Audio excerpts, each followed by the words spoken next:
Here on the ground, change happens fast. Problems feel frequent and urgent. It's loud and anxiety runs high.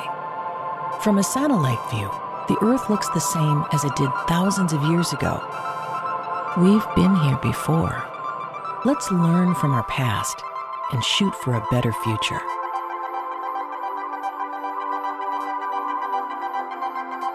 As Ronald Reagan famously asked us, "Are you better off today than you were 4 years ago?"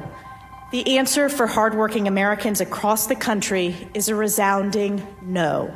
And people look around and they say, am I better off now than I was 4 years ago? The answer to that is no. You can compare very easily how much better your life was with Donald Trump in office. Hello and welcome to this episode of A Satellite View. I'm Todd Mikkelson, your host.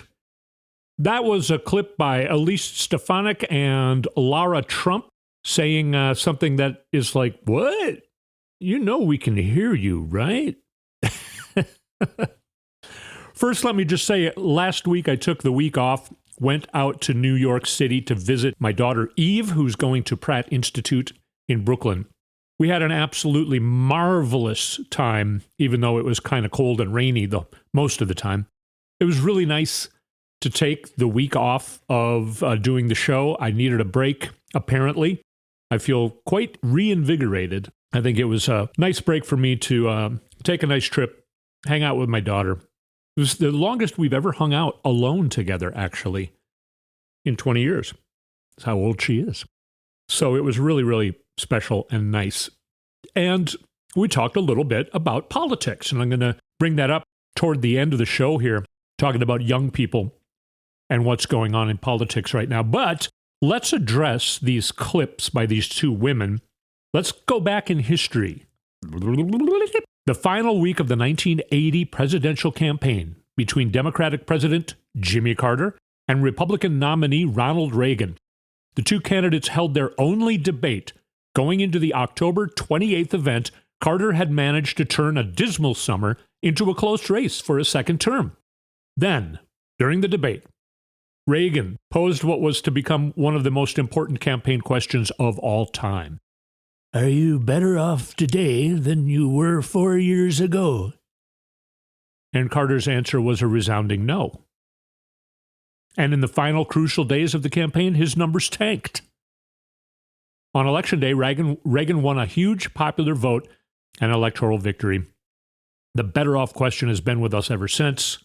Now, of course, there were other reasons that Reagan won that election, a lot having to do with treasonous cheating by letting American hostages be held longer than they needed to in Iran.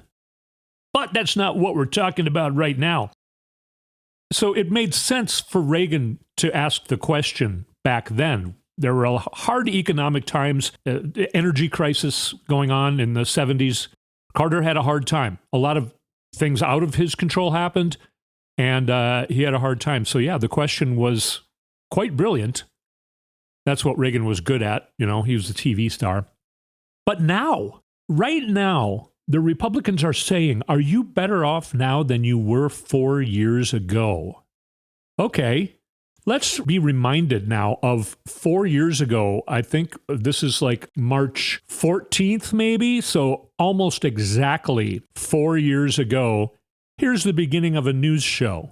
Breaking news tonight, President Trump declaring the coronavirus a national emergency. The move freeing billions for the fight as America contracts to slow the rapidly spreading pandemic. The number of cases in the U.S. rising over 2,000, at least 49 deaths. All schools closing in a growing number of states. Millions of students impacted. Houses of worship suspending services. Landmarks, theme parks, sporting events, and concerts shutting down. The chaos at grocery stores. Lines stretching out the door. Shelves cleared out. Testing crisis, drive-through stations overflowing. President Trump vowing to boost testing and saying he takes no responsibility for widespread delays. And will the president himself be tested? What he said today after being potentially exposed. On the front lines, hospitals bracing for a possible surge in patients, already reporting shortages of masks and protective clothing. Will there be enough beds? Will there be enough beds? Yeah. I know I'm doing a lot better today than I was 4 years ago. I think you are too. Will there be enough beds? Do you remember when they started piling human bodies in refrigeration trucks? It was the most terrifying period of time in my life.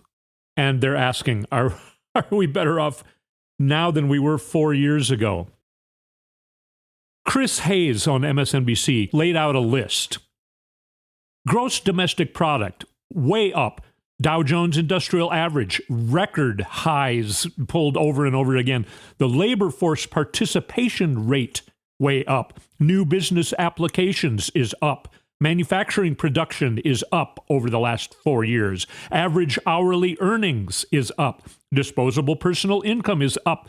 Renewable power generation is up. By the way, that's not just over the last 4 years. It's better than it was even before the pandemic. Uh-oh, something went down. The consumer price index went way down. That means inflation is down. We want that to go down. Here's another thing that went way down. 15% violent crime is now at lower rates than it was throughout the whole Trump administration, actually even throughout the Obama administration. Property crime is also down, I think, 7% over the last 4 years. The unemployment rate is at a 50-year record low and has stayed that way for more than 2 years. And the big thing that Trump harps on, I'm going to try not to do Trump's voice because we're sick of it, are we not? Crude oil production. The United States has the highest crude oil production in the world right now, higher than any other oil country. So Republicans keep saying Biden is killing our energy independence. No. We're more energy independent than we have really ever been. Trump is not gaining voters, right? He needs to gain voters. He lost by more than 7 million votes last time. He needs to close that gap. Is he gaining voters? He keeps putting down Birdbrain Nikki Haley. Oh, there it went. And Ron DeSantis, because apparently Ron DeSantis is saying that in July he's going to release more information about the Jeffrey Epstein mess. And of course, Trump's going to be all wrapped up in that. We already know things about that anyway. So Trump's mad and scared about that because it's going to bring more negativity to him. Not only then is he not gaining voters, right? He's not gaining voters. He is actually losing voters. Here is an ad that Republican voters against Trump, that group, is poised to spend $50 million spreading this ad. I'm a former Trump voter. I voted for Donald Trump in 2016 and 2020. In 2020, I voted for Trump again. I will never support Donald Trump. I will not vote for him in 2024. He's got so much baggage. Trump is the biggest threat to our democracy. He kept denying that he lost the election. Donald Trump was responsible for the violence on January 6th. He could have prevented it. Trump talking about retribution. Retribution and going after people is disrespect of our military. The military people that he's disgraced. 91 criminal felonies. 4 different indictments. He mishandled classified documents. Taking documents. Now his desire to do away with NATO. Donald Trump talks about abandoning Ukraine. He said he'll be a dictator on day one. If he's going to be a dictator on day one, he's going to be a dictator, period. That kind of stuff scares me. Absolutely scares me. A second Trump term would be worse than the first. A second term for Trump would be far more extreme. It is dangerous, outright dangerous. I cannot support Donald Trump again. I would never vote for him again. He'll never get my vote, ever. Republicans, every last one of them. They always put a microphone in front of all the MAGAs. What about these people? I guess they're current Republicans, but they're not voting for Trump. None of them. There's millions more people who did vote for Trump in 2020 are not going to vote for Trump in 2024. We hear it all the time. Do not listen to the polls that say Biden is going to lose or it's going to be really close.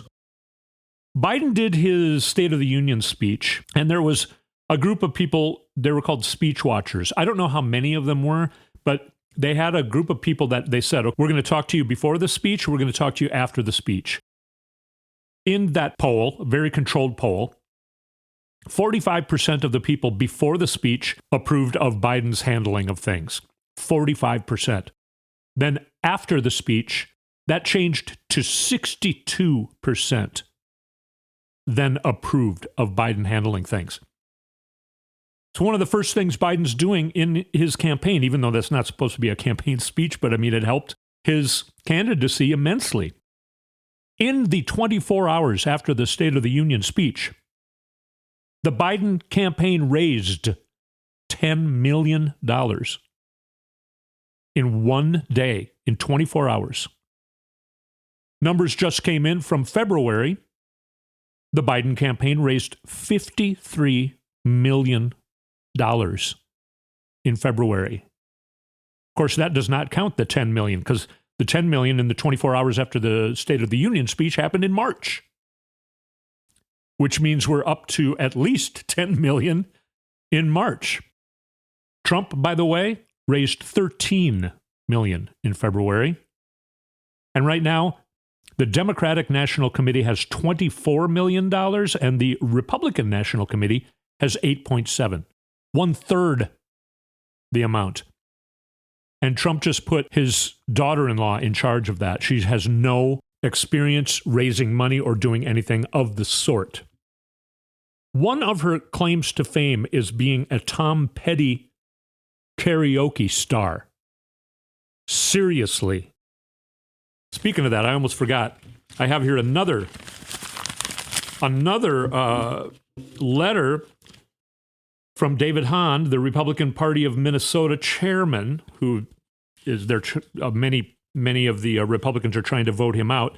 Again, 2 full pages, another fold-up like card page, and a return envelope inside a color-printed envelope itself. Again, at least $1, probably $1.25. I'm thinking with bulk mailing, maybe even $1.50 per person. No way. They don't have the data to realize that there's no way I'm going to give them a red cent. Yet I keep getting these. So they're wasting their money. Many state parties have no money. The Republican state parties have no money. The national RNC is going bankrupt. They owe more than they have. I mean, if Biden is so disliked, or if so many people think they're not going to support him, or his campaign's going so bad, how did he raise $10 million in 24 hours? How did he raise $53 million in 1 month? How is that? How does that work?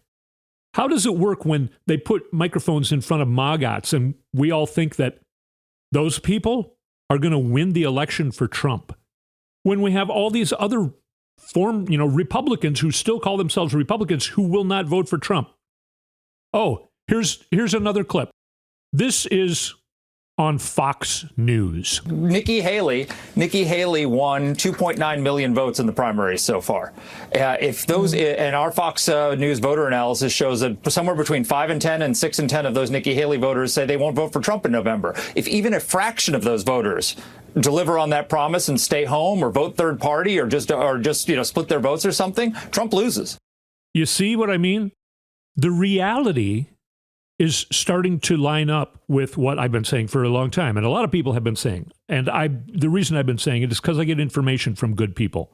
Everybody's starting to realize, by the way, Biden did such a great job on the State of the Union speech that nobody's really talking about his, quote unquote, cognitive problems anymore. Republicans don't want to talk about it because Trump's cognitive issues are getting worse and worse every time he speaks. Every time Trump speaks into a microphone, he loses voters. Every time Biden speaks into a microphone, he gains voters and tons of money, tons of donations. The vast majority of Americans realize our democracy is at stake. And of course, women's reproductive health care is the issue alone that will win this election for Democrats. And Trump isn't even campaigning. He's holding these rallies, but he's just talking about absolute nonsensical crap. He's not campaigning. The only thing he says he's going to do when he gets in office is Jill, baby, Jill, even though, We know that crude oil production is already highest in the world, in the United States. And I'm going to be a dictator on day one. Those are the only things he says he's going to do. Oh, close the border. Yeah, okay. Those are the only things he says he's going to do. He doesn't talk about infrastructure, spending, taxes. Oh, he's saying that he's going to cut Social Security, I guess. That's another thing he's saying he's going to do. So he's not campaigning to win the presidency. I think he's kind of forgotten what that even is, if he ever really understood it to begin with. He's just running around doing these stupid rallies for his own ego, thinking that he's going to win the presidency so that he can stay out of jail. Neither of those things is going to happen. Former Vice President Mike Pence is not going to endorse Donald Trump. He said that just, I believe, this morning. By the way, speaking at you from Sunday, March 17th, 2024, in the Space and Time Continuum. All of Trump's former cabinet members are not just saying they're not going to endorse him, they're warning us that he cannot get near the presidency ever again. He's unfit. And his own vice president will not endorse him. Okay? I don't know what more I can give you in this segment to make you feel better about the election. Trump's not even running a campaign. When we come back, we're going to check out what the other campaign is doing. Let's take a short break. You're listening to A Satellite View. I'm Todd Mikkelson. We'll be right back.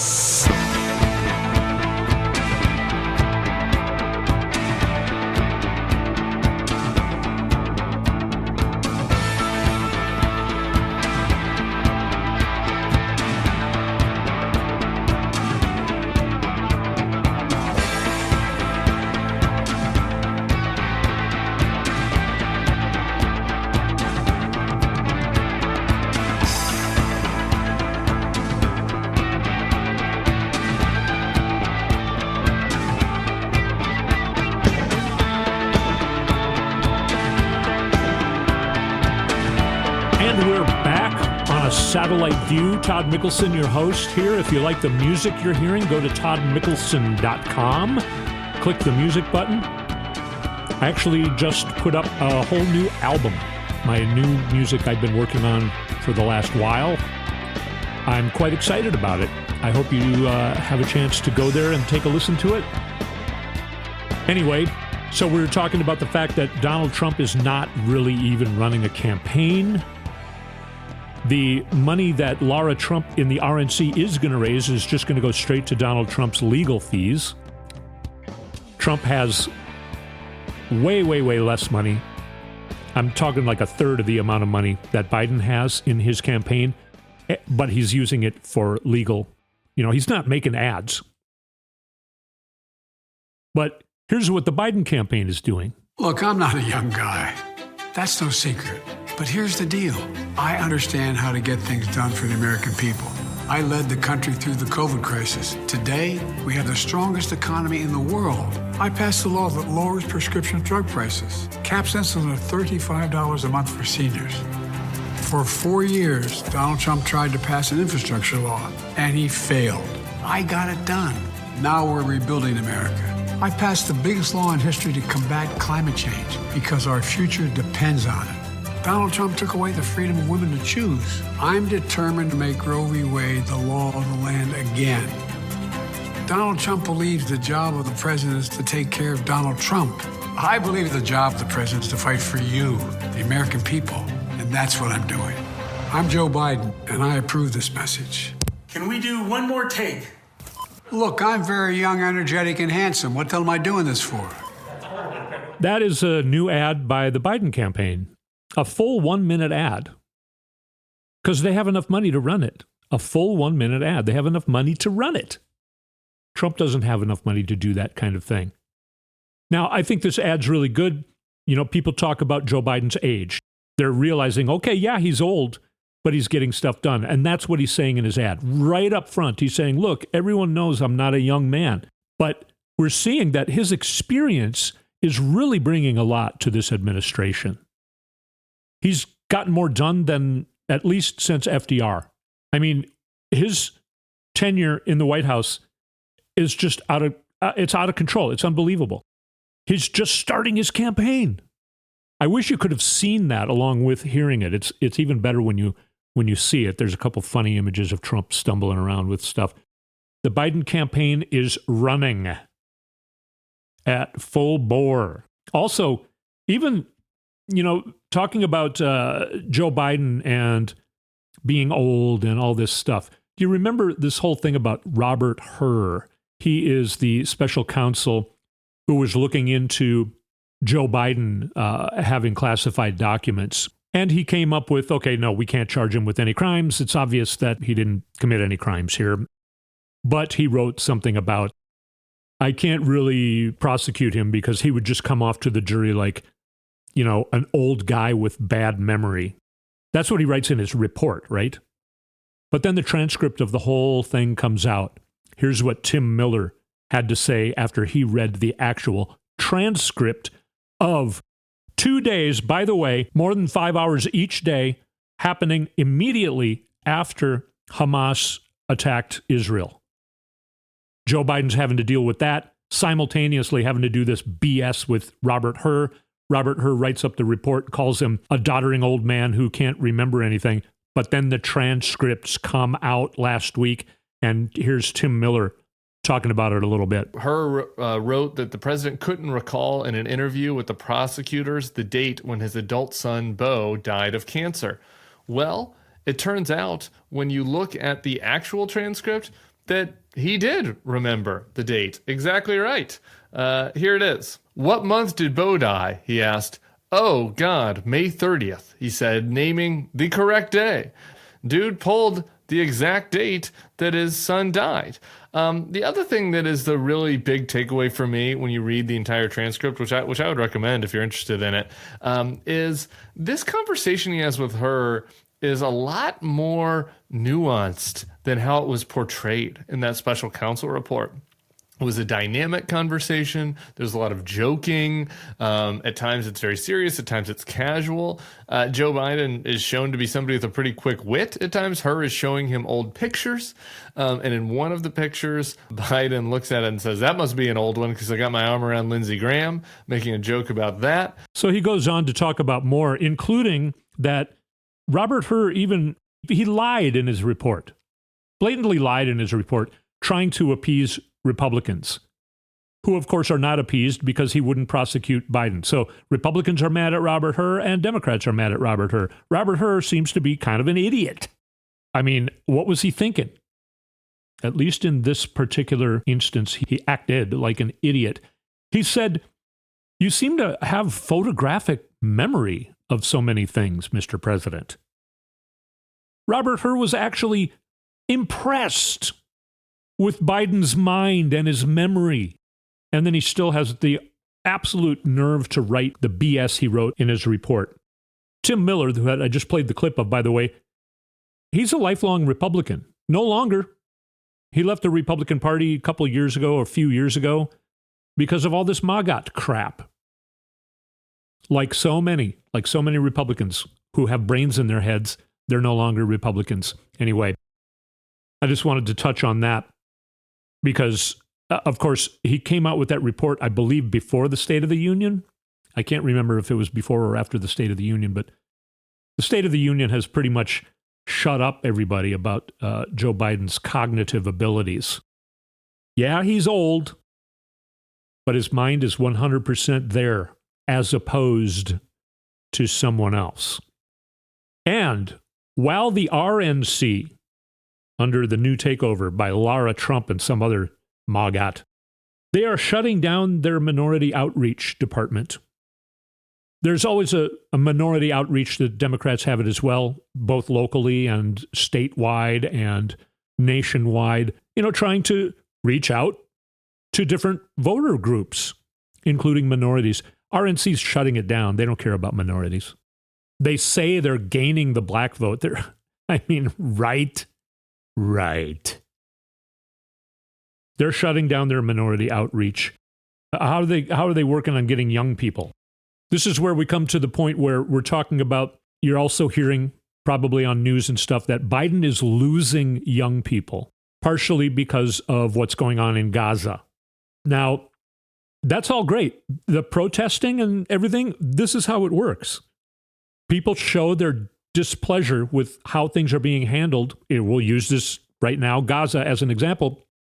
And the administration is trying to shift. It's trying to shift its policies. It's talking about the possibility of getting harder on Netanyahu and the Israeli government, which is very unpopular in Israel. You're not an anti-Semite if you're criticizing the Israeli government.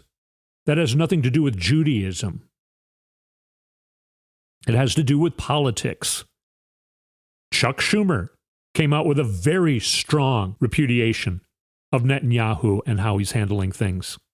Vice President Kamala Harris is stepping forward and starting to talk more about this. Young people, I just was hanging out with my daughter Eve, who's 20 years old, and she has been part of some of these protests, talking about, hey, let's stop just aimlessly killing every Palestinian person in Gaza that we can possibly find. Women, children. Part of the protests that is making the Biden administration try and change things. Not quick enough. When I say, so are you going to vote for Biden? And she's like, oh, yeah, I'm going to vote for Biden. Ilhan Omar, very outspoken against the Israeli government, even before this situation in Gaza. Everyone just assumes she's against the Biden administration. So she's asked on TV, so do you support Joe Biden in this election? And she's like, well, yeah. I mean, our democracy is at stake. Of course, I'm going to endorse and support and vote for Biden. I just am trying to get him to change some foreign policy going on between us and Israel. Doesn't mean I'm not going to vote for him. I'm a woman, too. The Republicans want to take away all women's rights. They're on the verge of trying to take away birth control. They've already taken away women's reproductive health care rights. And Eve said, I don't know about all my friends. She doesn't dig in. She doesn't dig into with friends. She's very respectful. But she has feelings about, I think, yeah, they're not going to vote for Trump. I can tell you that. Maybe some of them will decide not to vote. But yeah, we're very aware of that this is a fight to keep our democracy and our women's reproductive health care rights and beyond. 15 youth activism groups endorsed Joe Biden over this last week. Yesterday, late in the day, I saw a really interesting interview. Cristina Zintzun Ramirez. I'm pretty sure I have her middle name correct. She is the head of an organization called Next Gen America. They had already endorsed Biden before that, but she started this group 10 years ago. And youth turnout over the last three major cycles, so we're talking about 2018, 2020, and 2022. The youth vote is higher than it's been in American history, or at least since we've kept track of such a thing. This woman, Miss Ramirez, is a big part of that. Her group just tries to get young people to vote. And she's got so many interesting ways of doing it. This interview is just so interesting. Look her up. She's Christina Next Gen, Gen, on Twitter. Go look her up. She's an amazing person. They've been doing amazing work for the last 10 years. She said in 2018, when she was kind of saying, yeah, we got a lot of young people to vote, that we broke records. People were saying, well, that's a really nice anomaly. They thought it was an anomaly. It's because, they're reacting to Trump or whatever. Well, then it happened again in 2020. And then it happened even more so again in 2022. Is it still an anomaly? I think it's pretty solid. I got to hang out with some of Eve's friends when I was in New York, and these are amazing people. Intelligent, witty, funny, gregarious, outspoken, very open-minded young people. They know what's up, and they know how important this is now. The youth vote is here to stay. And no, Biden's not losing the youth vote. He's not losing the black vote. Like, I don't know why people are still saying stuff like this. Compared to what Trump is losing, we just went over in the first segment, right? Again, I'll stick to my prediction that Biden is going to beat Trump by 10 million votes this time. I think now I'm thinking it's very possible, enough so that I'm going to go ahead and make a prediction that Joe Biden is going to win North Carolina. He's going to win Georgia. He's going to win North Carolina. North Carolina is they're putting up Democratic candidates in places that they previously hadn't, just to try and get the vote out to say, hey, you have a local, like a state house candidate that you can vote for now. Go vote and vote all the way up the ticket. They call it reverse coattail.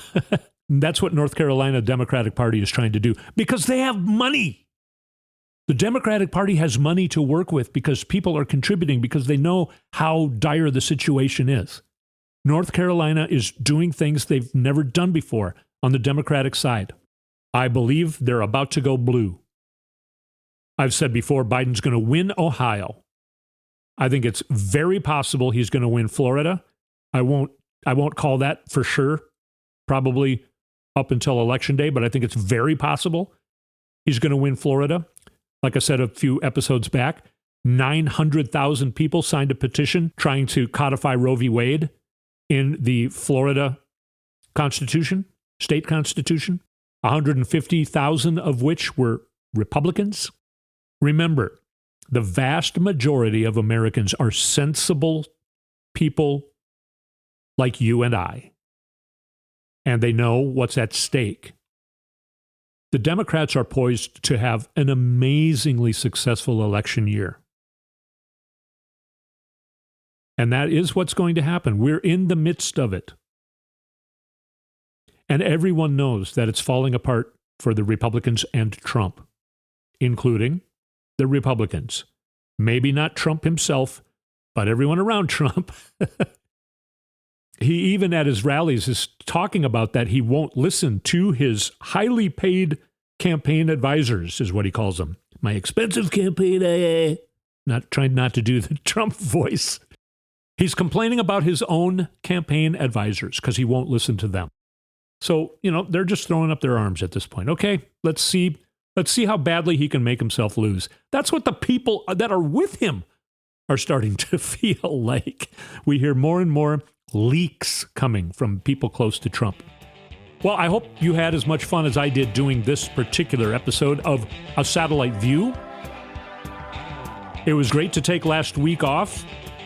I feel reinvigorated to do the show this week and next week as well. We'll talk to you then. Thank you so much for listening to A Satellite View. Remember, we're all going to stick together and help each other get through all of this stuff.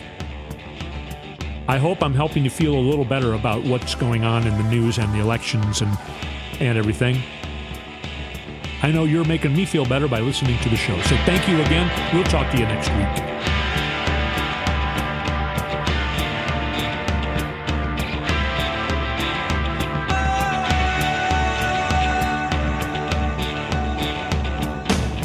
You've been listening to A Satellite View with Todd Mikkelson. Go to toddmikkelson.com for links and more information.